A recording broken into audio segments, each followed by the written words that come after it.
Hello, and welcome to Jumpin' Johnny Gaming.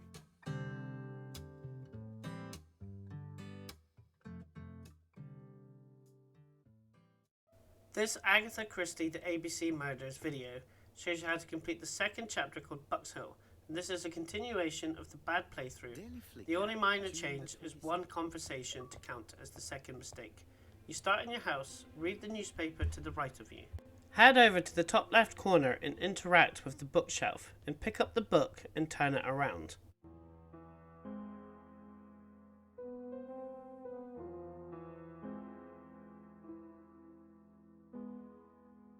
Andover, Hampshire, population 31,200 inhabitants.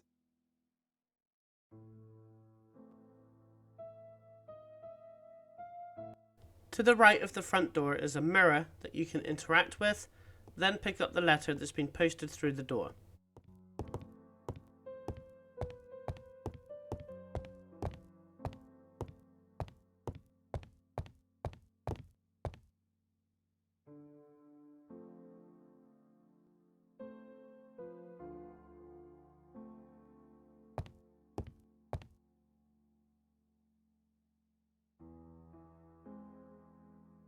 Dear Mr. Poirot, Go and interact with the two letters at the main desk for a puzzle, and you have to interact with some of the writing to see if it's written by the same typewriter. Click on the capital L, the capital letter A, and the small faded letter W on each letter. yes, this I is weird.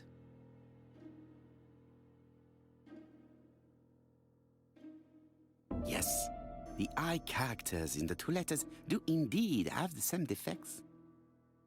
I have to find some other similar defects to confirm my theory.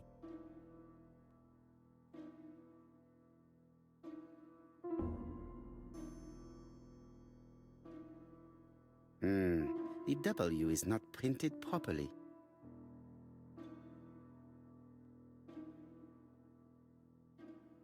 Of course, the W characters in the two letters do indeed have the same defects. I have to find some other similar defects to confirm my theory.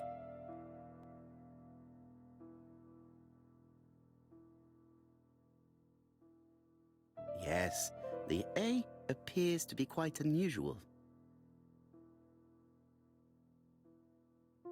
That's right. The A characters in the two letters do indeed have the same defects. My theory was right. These two letters were written with the same typewriter. Pick Andover ABC Guide, and the first victim was called Asker.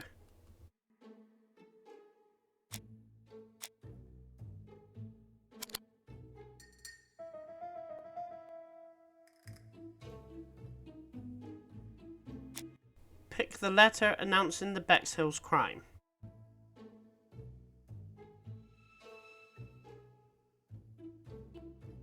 Exit the house, get in the taxi, and then enter the police station.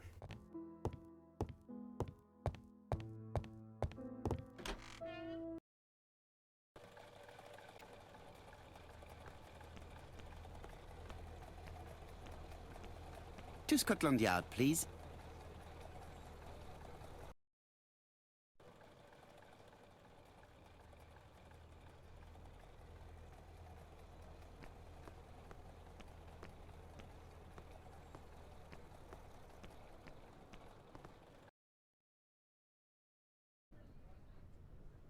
Investigate the medals directly to the right and hover over the medals, Order of Merit, and the shooting trophy.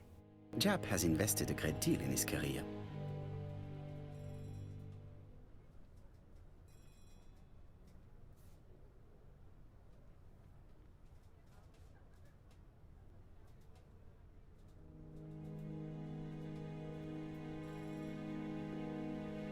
Chap is an investigator greatly respected by his peers. Head over to the large map and investigate the two red pins.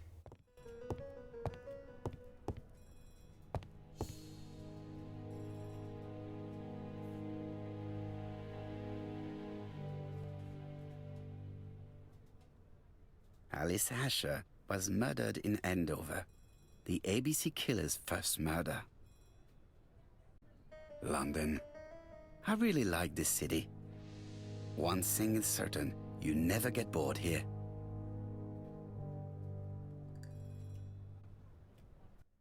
Observe the detective and hover over the pile of files, the cup of tea, and the telephone.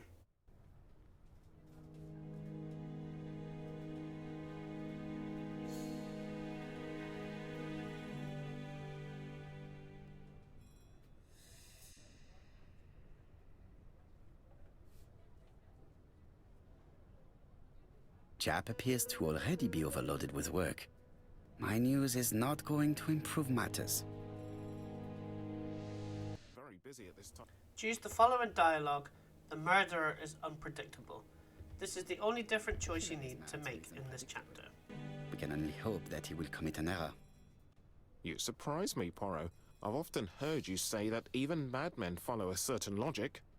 I didn't realize you had such a good memory, Chief Inspector. Bien, we should leave you to work, Chief Inspector. You have a few days to prepare yourself. Thank you for coming, my friends. Investigate the buildings to the right and hover over where the water and sand meet, the huts and the houses at the back.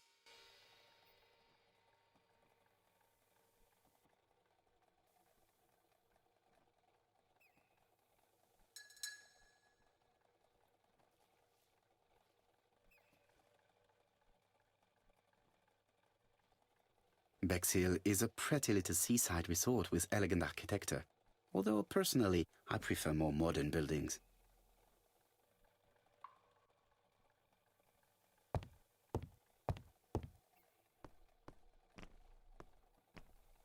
Head down to the beach and talk to the detective, and then investigate the body to the right. Investigate the face, neck, the right hand, the rope on the floor, the book, which you got to turn it around, the key on her left hand, and her skirt.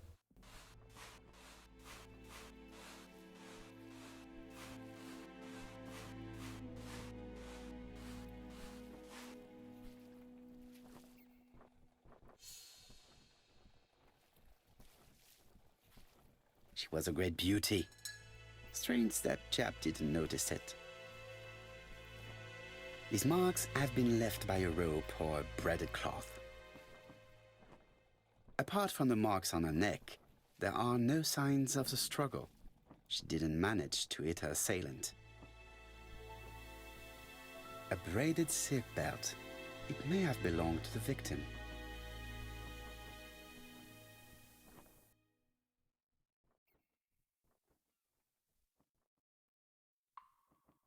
The guide is open at the page for the Bexhill train times.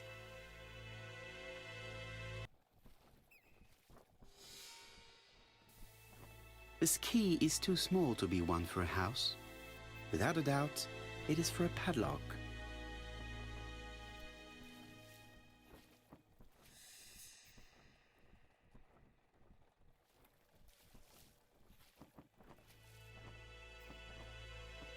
The young woman wasn't wearing shoes or a coat, and was not carrying a bag.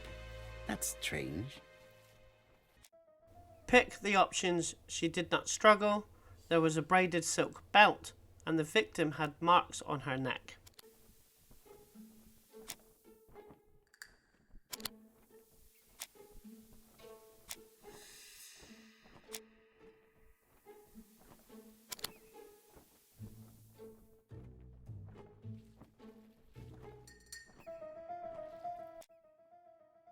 Pick the options ABC Guide open at the Bexhill page and Andover ABC Guide.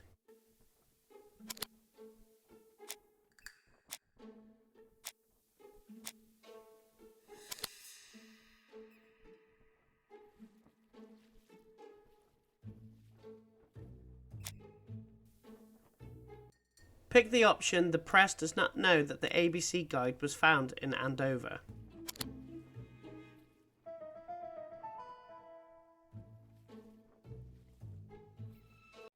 Head to the beach shacks, head to the fourth one from the left, flip the number the right way and you'll see the code for the padlock. Then go and enter the numbers 715 and unlock it with the key you got from the body and slide the lock-in mechanism.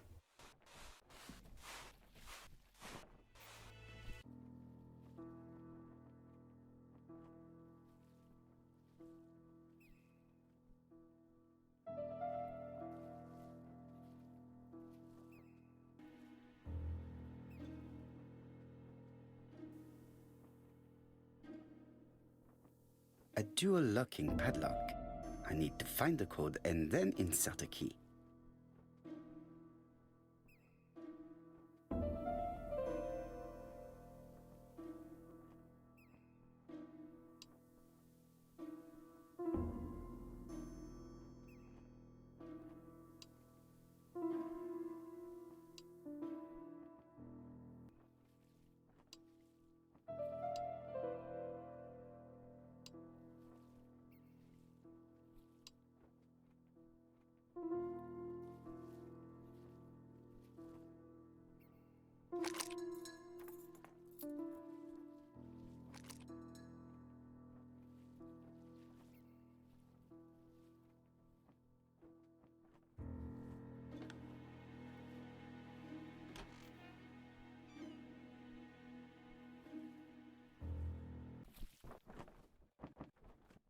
Investigate inside and interact with the shoes, bag, and the picture on the wall, and move it until it counts as a clue.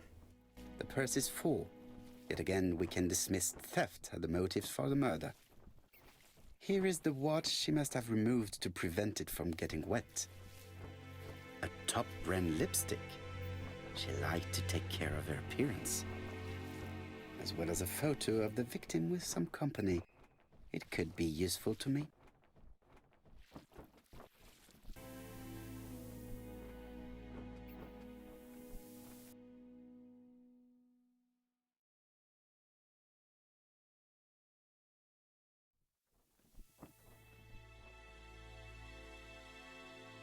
Betty's first day at work. Head back up the stairs and enter the restaurant on the left-hand side. In the building, interact with the mirror on the left-hand side.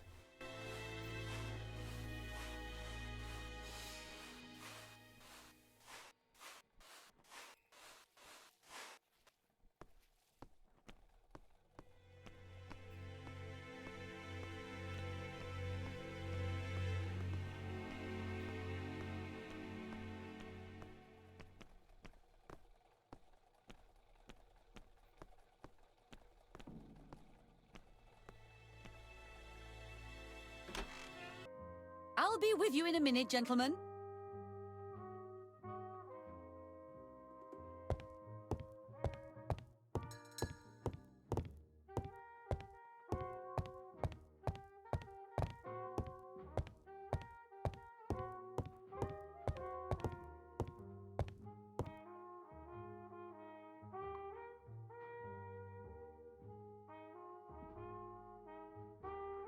Observe the shopkeeper and hover over her hair, clothes, and the till.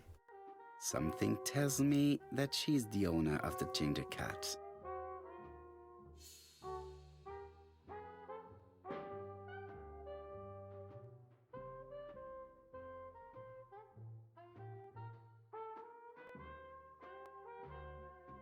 This woman must be the owner of the ginger cat.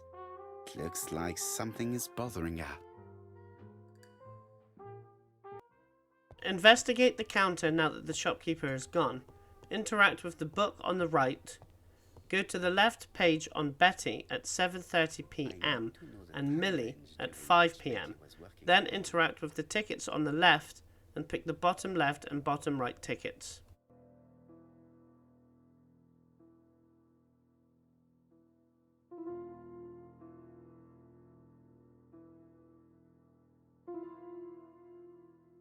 Where is Betty? Betty worked from 11 a.m. to 7:30 p.m. Would she have been alone at any time during her service? Interesting. Betty was alone between 5 p.m. and 7:30 p.m. Who did she serve?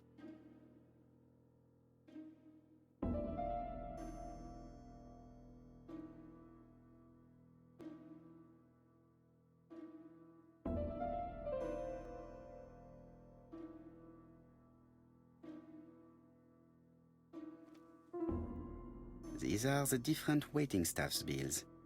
Which ones were written by Betty?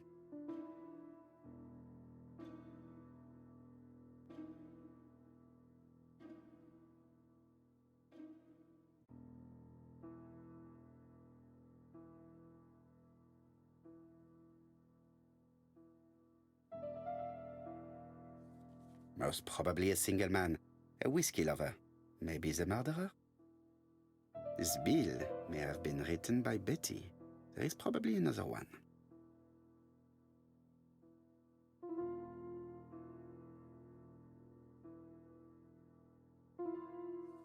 Most probably a family. Betty served a family and a man on his own. You will talk to the shopkeeper automatically.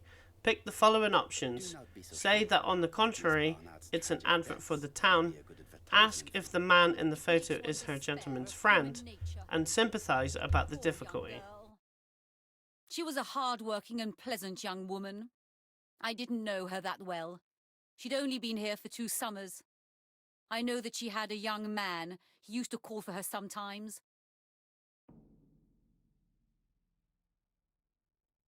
This photo was found. Is this him? Yes, that's him all right. But I haven't seen him for some time. I find young people today very hard to understand. You needn't tell me that. A few weeks ago, they argued just outside the cafe. Imagine what my customers must have thought. I hope for you that it was an isolated incident. It must be difficult to keep a respectable establishment if your staff show themselves to be so shameless. The young man only made a scene the once. Jealousy, no doubt. It must be said the young girl was very pretty. Thank you for your time, Mademoiselle Mérion. You have been of great help. Exit the shop and interact with the side of the building. Hover over the top right of the building on the left, and the sand by the deck chairs at the bottom of the screen.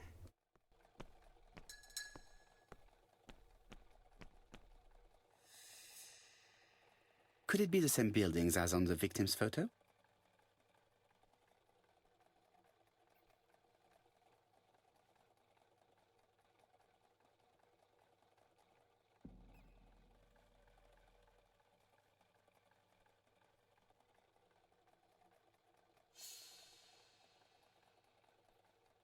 This is definitely where the photo I found in the hut was taken.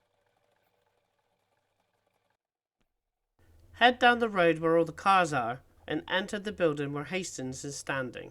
Inside, go to the mirror at the back wall and interact with it.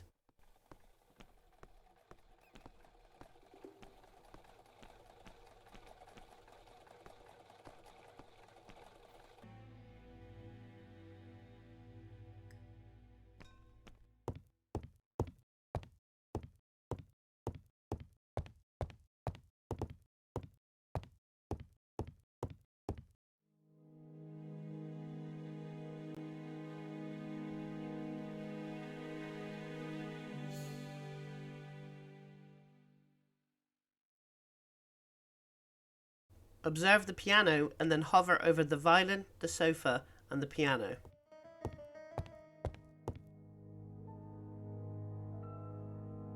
The Barnard appear to make music a priority in their budget.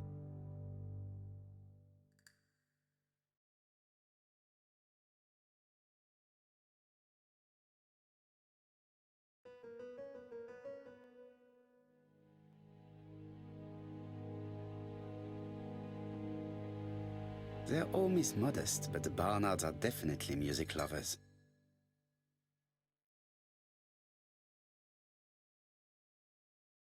Observe the sister and hover over her eyes, picture frame, and right hand. What is she feeling at the moment?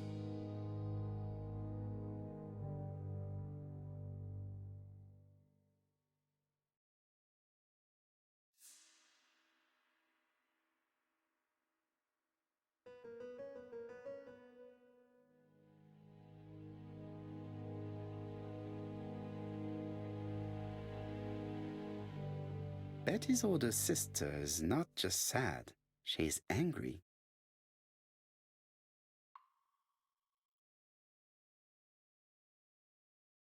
Talk to the sister and pick the following options. Ask if Betty went out. Insist on the truth. Go out often? My sister wasn't a child, sir. She used to go out. She enjoyed films, dancing. She was a very good girl who didn't hang around with men. That's what they always say, no? I am not interested in what people say. I am interested in the truth, Mademoiselle Barnard. If you only knew how much I would like to talk with someone who does not know that your sister is dead and who could provide me with a true portrait of her, beyond the formalities. The truth is that my sister was a silly little fool. I tried to reason with her, but she behaved like an idiot. In what way? She used to say that if she was going to marry Don, she might as well have some fun now. I understand. Please continue. Head upstairs, interact with the mirror, then observe the table with the microphone. Hover over the microphone, music stand, and the metronome.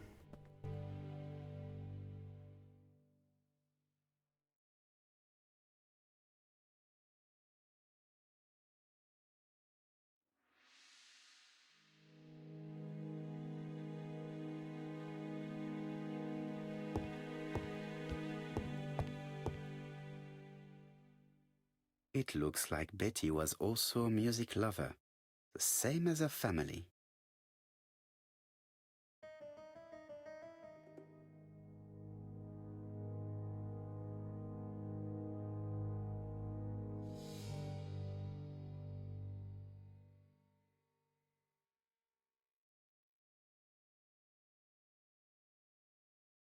Without a doubt, Betty used to sing. Investigate the dresses on the bed and observe the small table by the bed and hover over all the 3 items on the table. Problem deciding what to wear. Maybe she had a date.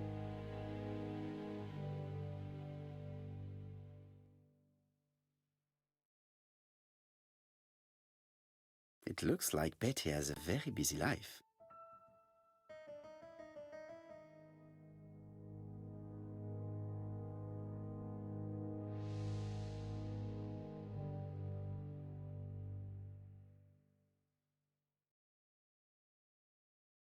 Betty liked luxury and going out, and being as pretty as she was, she probably did not have any problem getting herself invited. Go to the left-hand side of the bed, investigate the table, and interact with the medicine and the box, and you will get a key.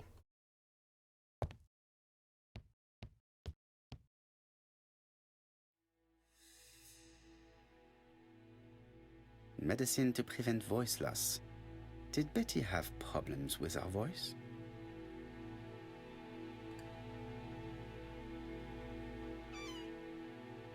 This small key should be useful to me. I've finished with this subject. Interact with the album cover stuck on the wall and the clock for a puzzle to solve. For an achievement or trophy, grab the clock hand and go in one motion using the analog stick straight to 12. It will click in place. If it doesn't work or you didn't do it in one fluid motion, just exit the puzzle to restart. Something on this clock bothers me.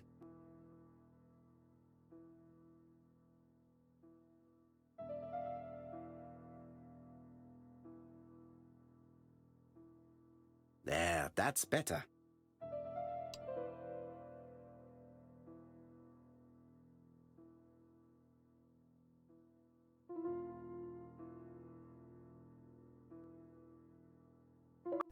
At the front of the clock, on the bottom right stand, it's loose and you can screw it off, and the same thing on the top side, and that will make a panel open. Use the analog stick to twist them off. Grab the key.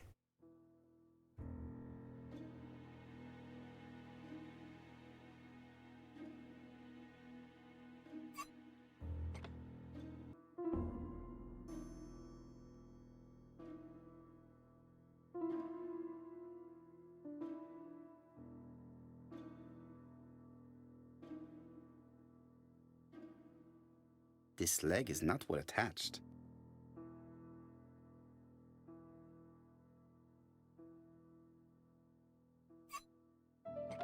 Good. It should be possible to open the wooden panel.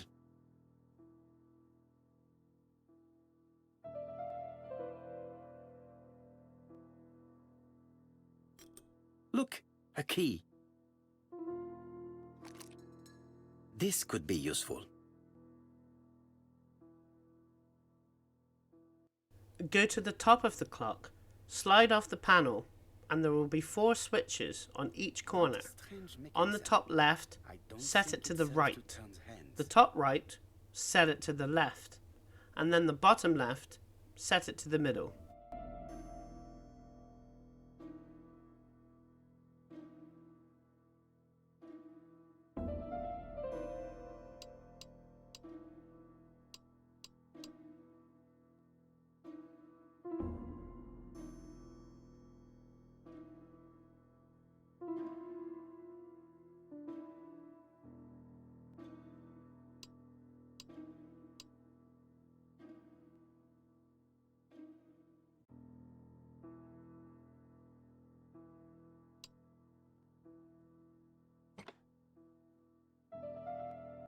Use the key and turn the top left cog, then the bottom right cog, and then finally the middle cog. This will open up a slot at the front of the clock that again you can use the key. This will open up the other side and you can get the 2 letters.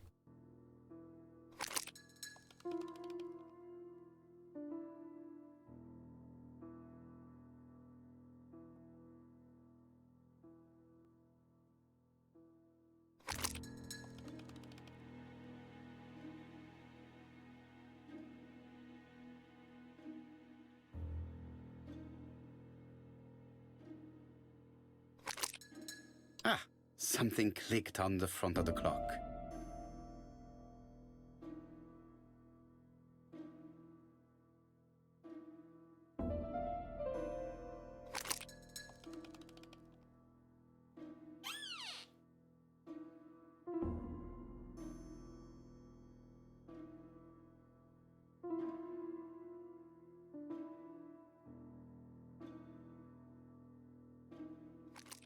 This could be useful. Head back downstairs, interact with the record player for another puzzle. Use the key and slide the panel open. Interact with the record to take it, and the code on the record is the code for this puzzle. Interact with the paper with the music symbols. This is a clue for the next code.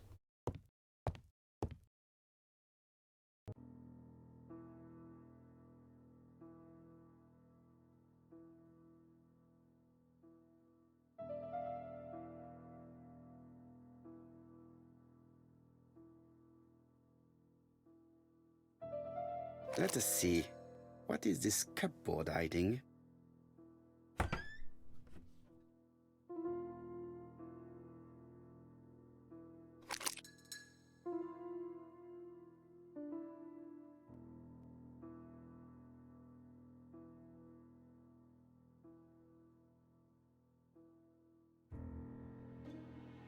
This looks like solfège.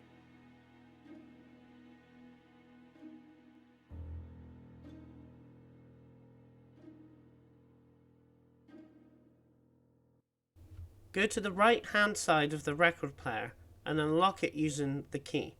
Grab the handle, slide open the panel and enter as the code the music symbols. The first one is a line with a 1 dot and the next 2 is a line with 2 dots. This will unlock another combination on the same side. Enter the code that was on the record, 78T.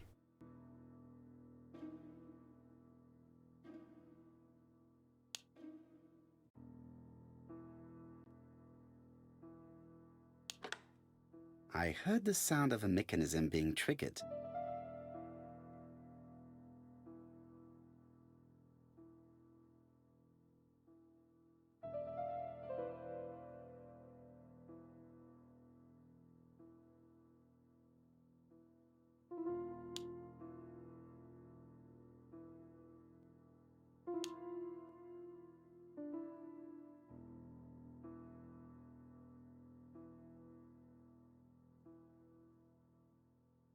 I just have to put the record on the gramophone and start it.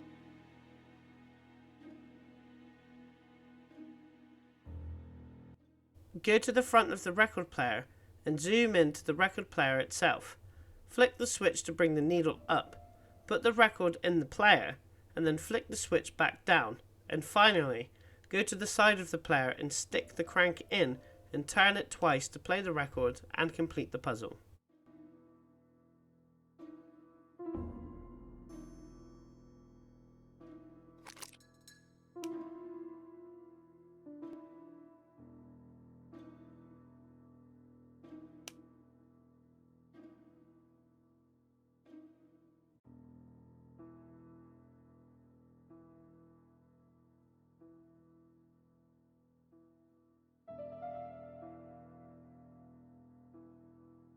It looks like something goes in here.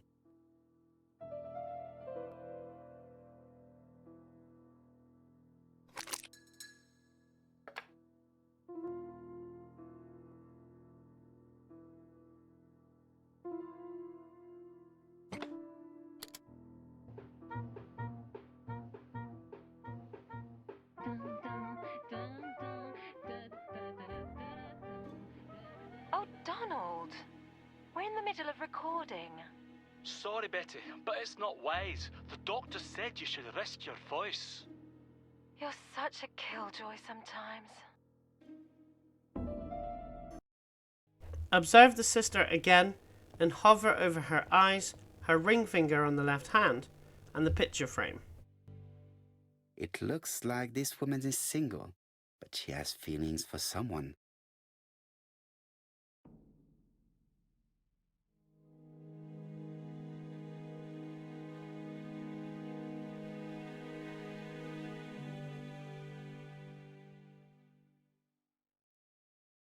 She is looking so intensely at this photo.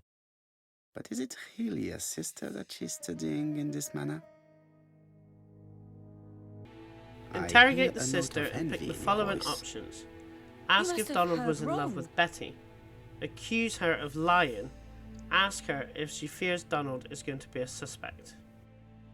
Donald appeared to be very much in love with your sister. Yes, he was mad about her. Mad, you say?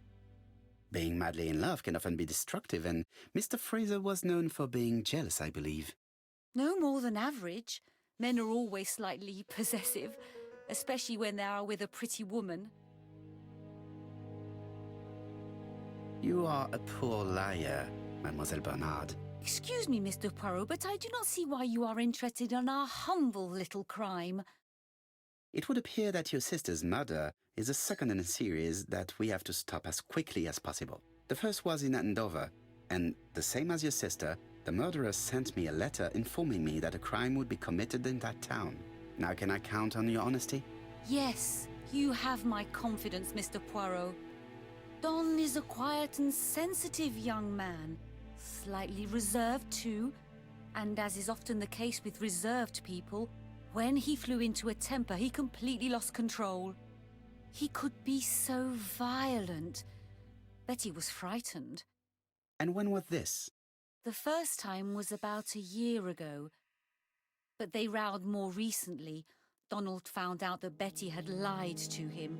She said she was going out with a girlfriend, but she went out for dinner with a married man. It was an awful scene. She told him that until they were married, she was free to go with whoever she pleased. Donald turned quite pale and started shaking and kept saying one day. Well? He'd commit murder.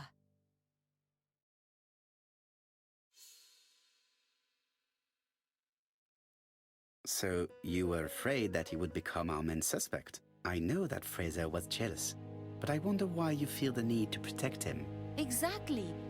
Had you not told me about the case, I would never have dared to tell you about this little matter. Don loved Betty with all his heart. I can't imagine for one instant that he would hurt her.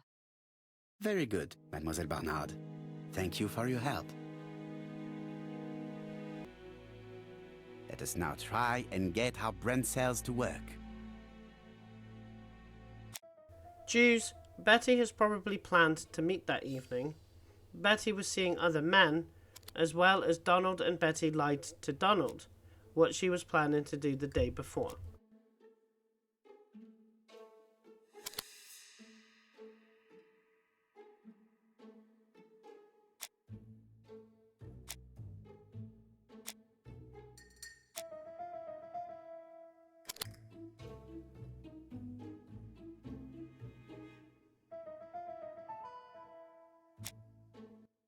Jews, the victim had marks on her neck.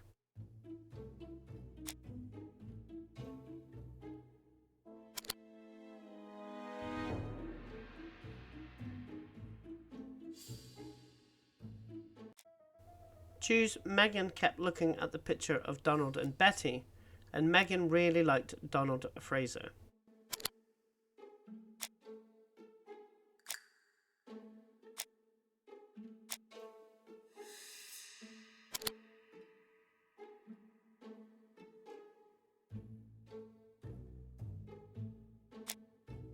Jews, Betty was seeing other men as well as Donald.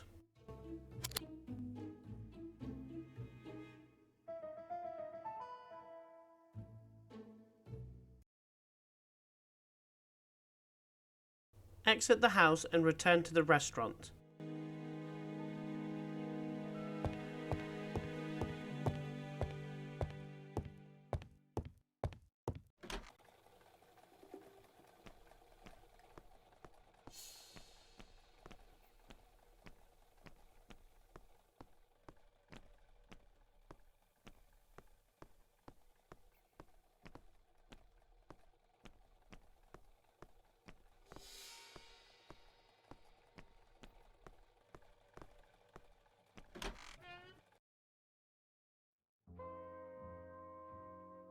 Talk to Donald, then do an observation and hover over his eyes, his clothes, and the whiskey bottle. This man looks suspicious.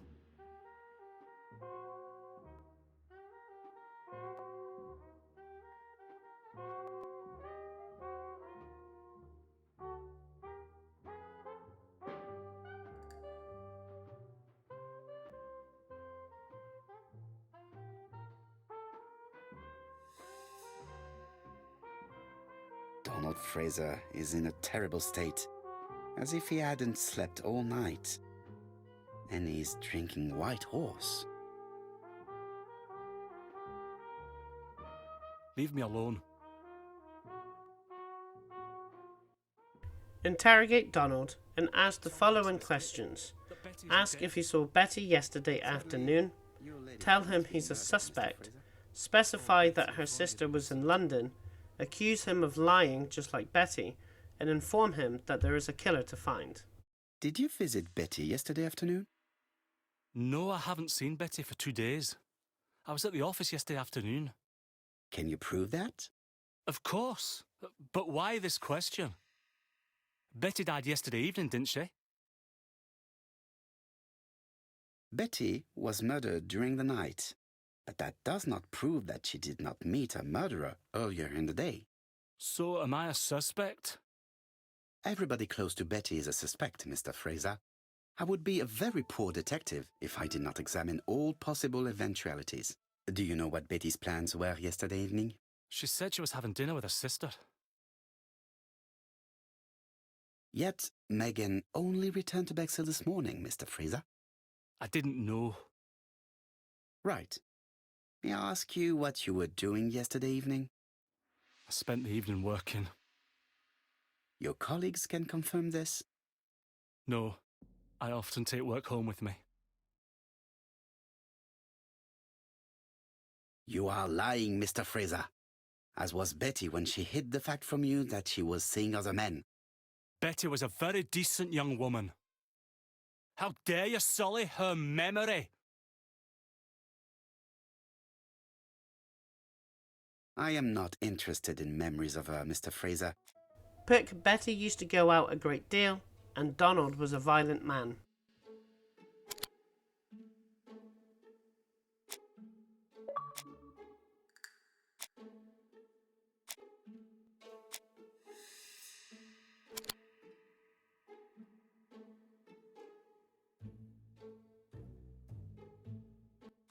Pick Donald does not have an alibi.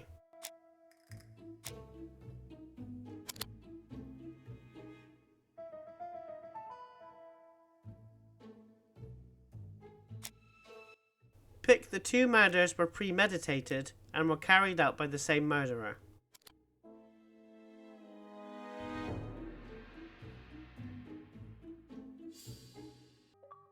Leave the shop and you will enter the reconstruction. Enter the following options: advance, change, and advance. Fraser doesn't have an alibi and he's extreme.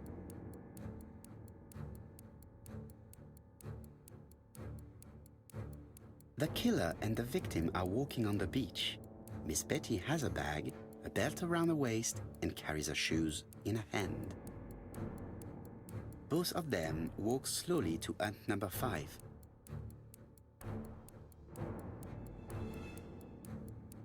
Both of them walk slowly to hut number 6.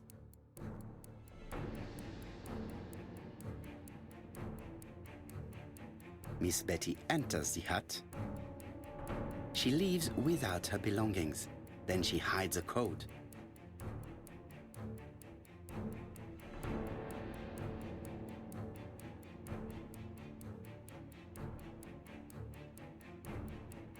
They keep walking. Then she removes her belt. Leave Bexhill by the car that's parked in the street. Back at the house, the dialogue choice does not matter, and that completes chapter 2.